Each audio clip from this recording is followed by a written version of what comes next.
Aujourd'hui, ça va être rock and roll. Eh, tu savais que les guitaristes n'aimaient pas qu'on leur mouille les cordes? Mais qu'est-ce que tu racontes? J'ai contrepété.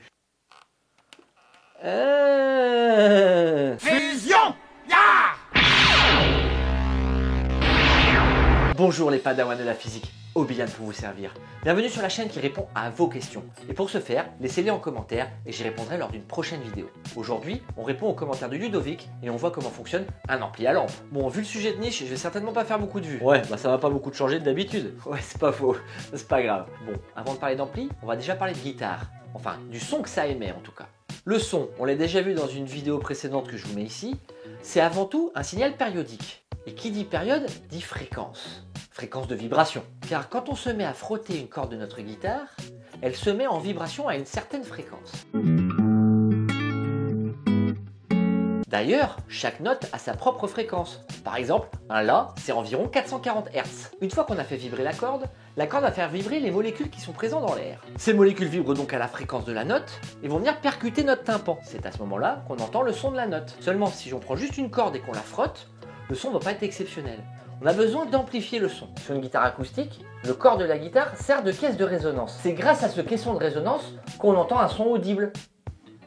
Seulement avec une guitare électrique, c'est pas comme ça que ça marche. Ah oui, sur une guitare électrique, il n'y a pas de caisson de résonance. Intéressons-nous donc à la guitare électrique et regardez ces trois petits trucs là. Vous les avez forcément déjà vus. Et bien ce sont des micros. Et donc, avant de voir comment fonctionne un ampli, on va expliquer comment marchent les micros sur cette guitare. Les micros, ils peuvent être de plusieurs types. Par exemple, ce que j'utilise pour le mainstream, c'est un micro à condensateur. Mais nous, là, ce qu'on va voir, c'est un principe de base, un principe facile à comprendre. Il y a trois éléments dans un micro. Il y a une membrane, accrochée à la membrane, il y a une bobine de fil, et attaché au micro, pas à la membrane, un aimant. Donc on a dit tout à l'heure que quand un son était émis, ça faisait vibrer les molécules qu'il y avait dans l'air. Et bien quand ces molécules viennent frapper la membrane d'un micro, ça va les faire bouger à la fréquence du son qui est émis. Et la bobine qui est accrochée à la membrane va aussi bouger à la même fréquence que le son. On a dit que dans le micro, on avait un aimant fixe, avec donc un champ permanent fixe. Le fait de faire bouger la membrane et surtout de faire bouger la bobine. Ce qui se passe, c'est que la bobine voit un champ magnétique différent à chaque fois. Il y a une variation de champ magnétique en fonction du déplacement de la bobine.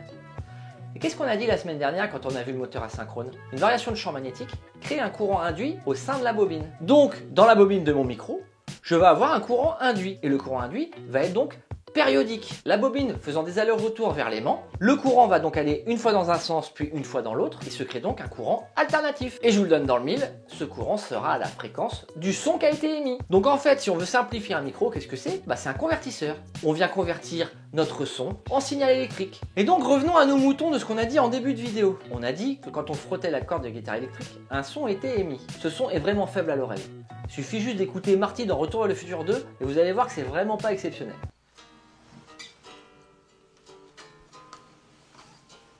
Il va donc falloir récupérer le courant électrique qui a été créé par les micros pour l'envoyer vers un amplificateur et ainsi avoir un son largement audible. Et ça va être le boulot de l'ampli. Il existe deux types d'amplis. Le premier ampli, c'est l'ampli à transistor. Le transistor, on l'a déjà vu. Vous vous rappelez avec mon poteau à Etios, on a vu comment on pouvait amplifier un signal avec un transistor. Donc ça, on va pas le redire ici. Maintenant, il y a un deuxième type d'ampli.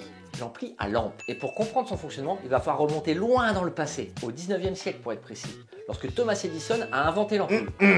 Oui, pardon, a amélioré l'ampoule après avoir fait un tour du côté de chez Swan, enfin Joseph Swan, le vrai inventeur de l'ampoule. Il lui a volé quoi. Ouais, on peut dire ça, ouais. L'ampoule qui a été utilisée par Edison ressemble malgré tout à l'ampoule moderne. Quand je parle de l'ampoule moderne, je parle pas des ampoules à LED qu'on peut avoir maintenant. Je parle des ampoules à incandescence. C'était un fil de métal qu'on plaçait dans un tube en verre qui était hermétique, dans lequel on allait mettre le vide. Il suffisait juste de faire parcourir un courant électrique dans le filament pour le faire chauffer et émettre de la lumière. Le problème, c'est qu'à l'époque, ces ampoules ne fonctionnaient que quelques heures. Après, elles s'arrêtaient de s'illuminer et laissaient des traces noires sur l'ampoule. Mais pourquoi? Déjà, comme j'ai dit tout à l'heure, quand un métal est parcouru par un courant électrique, ça chauffe. Et si on se rappelle bien ce qu'on a vu dans certaines de mes vidéos, quand la température monte, les atomes soumis à cette montée de température vont vibrer de plus en plus. Mais si les atomes vibrent de plus en plus, les électrons aussi.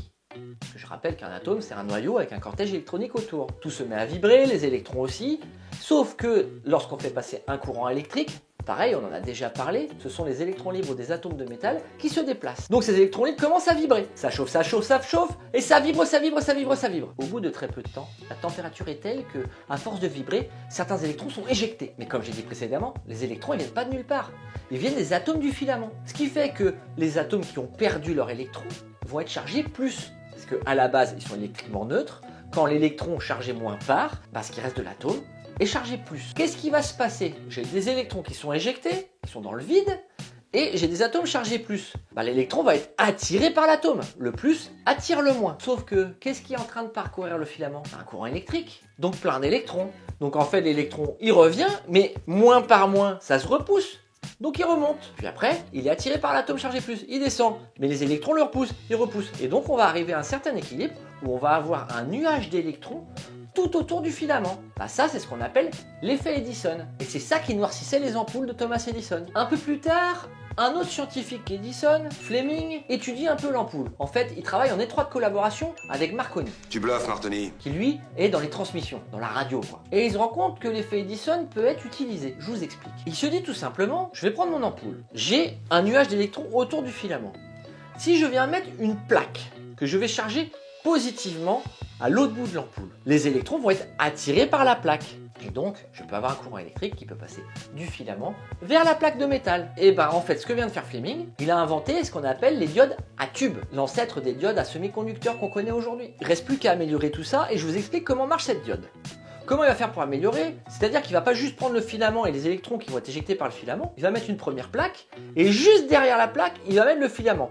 De telle façon que le filament chauffe la plaque à une température assez haute pour qu'il y ait un effet Edison autour. De l'autre côté, il va mettre sa plaque qui va brancher positivement. Et là, la diode est créée. Si maintenant, au lieu de charger positivement la plaque, j'y applique un courant alternatif, c'est-à-dire un coup plus, un coup moins, qu'est-ce qui va se passer? Eh bien, quand on est sur la partie positive du signal, la plaque est donc chargée positivement. Elle va donc attirer les électrons. On a bien le passage du courant. Mais lorsqu'on arrive sur la phase négative du signal, la charge moins repousse le moins. Les électrons vont donc partir dans l'autre sens. On voit donc que la diode ne laisse passer le courant que dans un sens. En fait, on part d'un signal d'entrée comme ça, alternatif, pour arriver à un signal comme ça, où on va garder que la phase positive. Puisque, comme je disais, les électrons ne passent que dans un sens du courant, et pas dans l'autre. Ouais, avec tout ça, on n'a toujours pas parlé d'ampli, hein. J'y viens.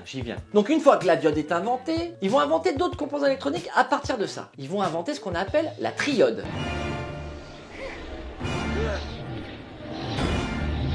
Non, ça c'est un tripode. En fait, le principe va être quasiment le même que la diode. On aura un filament qui chauffe une plaque, création d'un effet Edison.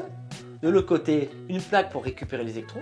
Et au milieu, on va juste rajouter une grille. La plaque chauffée, là où il y a des électrons, va donc être chargée moins. La plaque qui va recueillir les électrons va donc être chargée plus. Si on considère au début que la grille n'est pas chargée, elle est électriquement neutre, le courant passe bien de la première plaque vers la deuxième. Mais imaginons qu'à la place, je viens mettre un courant alternatif. Donc une fois de plus, je répète, le courant alternatif, une phase positive, une phase négative. Et ce, répété à une fréquence donnée. Lorsque je vais être en phase positive sur ma grille, que va-t-il se passer? Eh bien, je vais ajouter cette phase positive à la plaque qui est elle-même positive.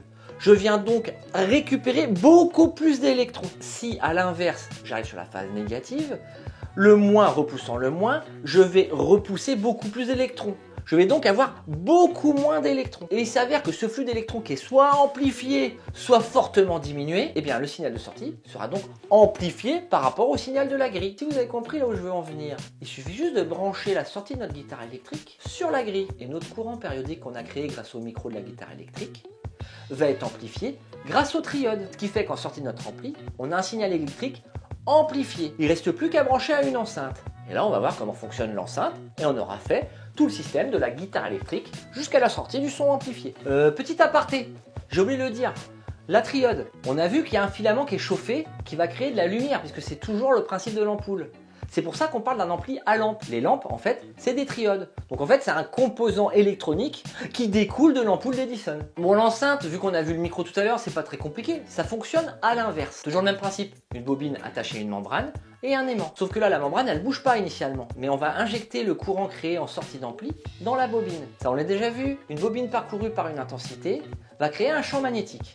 Et quand il s'agit d'un courant alternatif, un champ magnétique qui va aller un coup dans un sens et un coup dans l'autre. Vu que notre bobine est proche d'un aimant, elle va tantôt être attirée par lui et tantôt être repoussée en fonction du champ magnétique qui va être créé, et ceci à la fréquence du courant électrique. Donc du son initial. Vu que la bobine est toujours accrochée à notre membrane, elle va donc faire vibrer la membrane. La membrane va donc faire vibrer les atomes de l'air qui vont arriver jusqu'à notre tympan. Mais vu que le courant a été amplifié, le son est donc plus fort. On entend donc un son plus fort. Donc on comprend que quand on parle de la guitare et qu'on frotte la corde, les micros récupèrent ce son qui est très faible, convertissent donc l'onde sonore en onde électrique qui part dans l'ampli à lampe, donc dans les triodes, qui va donc amplifier ce signal électrique pour partir vers l'enceinte qui va donc amplifier le son initial. C'est pour ça qu'on entend plus fort. Bon, on a abordé plein de choses dans cette vidéo. J'ai essayé de faire au plus simple possible. Ça veut dire que j'ai fait un peu d'approximation.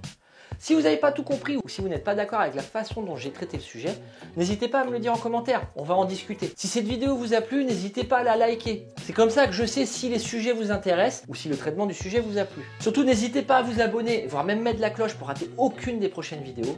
C'était Obian qui vous dit que la science soit avec vous.